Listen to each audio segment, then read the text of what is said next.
गर्मी की छुट्टियों में दादाजी के पास घूमने आया बालक उछलते कूदते दादाजी के पास पहुंचा और बड़े गर्व से बोला कि दादाजी, जब मैं बड़ा हो जाऊंगा तब मैं एक सफल आदमी बनूंगा। क्या आप सफल होने के कुछ उपाय बता सकते हैं मुझे? दादाजी हाँ में सर हिलाकर बोले। दादाजी ने बोला, क्यों नहीं बेटा। और बिना कुछ कहे दादाजी ने हाँ में सर हिला दिया और बिना कुछ कहे लड़के का हाथ पकड़ा और उसे करीब की पौधशाला ले गए। वहाँ जाकर दादाजी ने 2 छोटे छोटे पौधे खरीदे और घर वापस आ गए। वापस आकर उन्होंने एक पौधा घर के बाहर लगा दिया और दूसरा पौधा गमले में लगाकर घर के अंदर रख दिया। अब आपको क्या लगता है कि इन दोनों पौधों में से भविष्य में कौन सा पौधा अधिक सफल होगा? दादाजी ने लड़के से पूछा। लड़का कुछ समय तक सोचता रहा और फिर बोला, घर के अंदर वाला पौधा ज़्यादा सफल होगा क्योंकि वो हर एक खतरे से सुरक्षित है, जबकि बाहर वाले पौधे को तेज धूप, आंधी, पानी और जानवरों से भी खतरा है।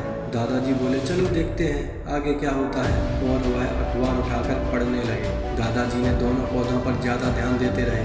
दादाजी दोनों पौधों पर ध्यान देते रहे और समय बीतता गया।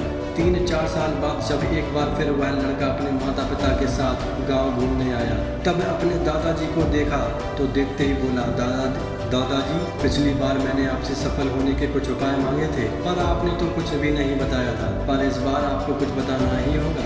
दादाजी मुस्कुराए और लड़के को उस जगह ले गए जहां उन्होंने गमले में पौधा लगाया था। अब वह पौधा एक पेड़ के रूप में बदल चुका था। लड़का बोला, देखा दादाजी, मैंने कहा था ना कि ये वाला पौधा ज़्यादा सफल होगा। दादाजी ने बोला कि अरे, पहले बाहर वाले पौधे का हाल भी तो देख लो। और ये कहते हुए दादाजी लड़के को बाहर ले गए। बाहर एक विशाल पेड़ गर्व से खड़ा था। उसकी शाखाएं दूर दूर तक फैली हुई थी और उसके छांव में खड़े राहगीर आराम से बातें भी कर रहे थे। अब दादाजी ने पूछा, बताओ कौन सा पौधा ज्यादा सफल हुआ? लड़का हंसते हुए बोला, बाहर वाला। लेकिन ये कैसे संभव है? बाहर तो उसे ना जाने कितने खतरों का सामना करना पड़ा। दादाजी मुस्कुराए और बोले, हाँ, बाहर वाले पौधे को बहुत सी चीजों से सामना करना पड़ा, लेकिन समस्या का सामना करने से अपने फायदे भी तो हैं। बाहर वाले पौधे के पास आजादी थी कि वह अपनी जड़ें जितनी चाहे उतनी ही फैला सकता है, अपनी शाखाओं से आसमान को भी छू सकता है। और तुम जिस आंधी तूफान से इस पेड़ के लिए मुसीबत समझते थे, उसी आंधी तूफान ने इस पेड़ की जड़ों को इतना मजबूत बना दिया है कि आज एक छोटा सा पौधा आज आंधी तूफान इस पेड़ का कुछ भी नहीं बिगाड़ सकती।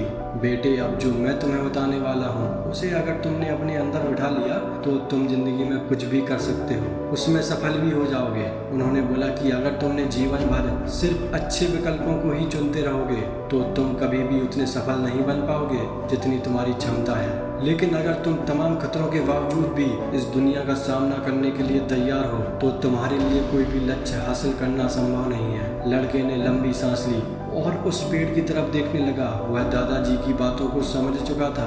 आज उसे सफलता का एक बहुत बड़ा सबक मिल चुका था कि जीवन में हम जिन रुकावटों को अपना जितना बड़ा शत्रु समझते हैं, वही हमें मजबूत और जीवन में बहुत ज़्यादा सफल बनाते हैं।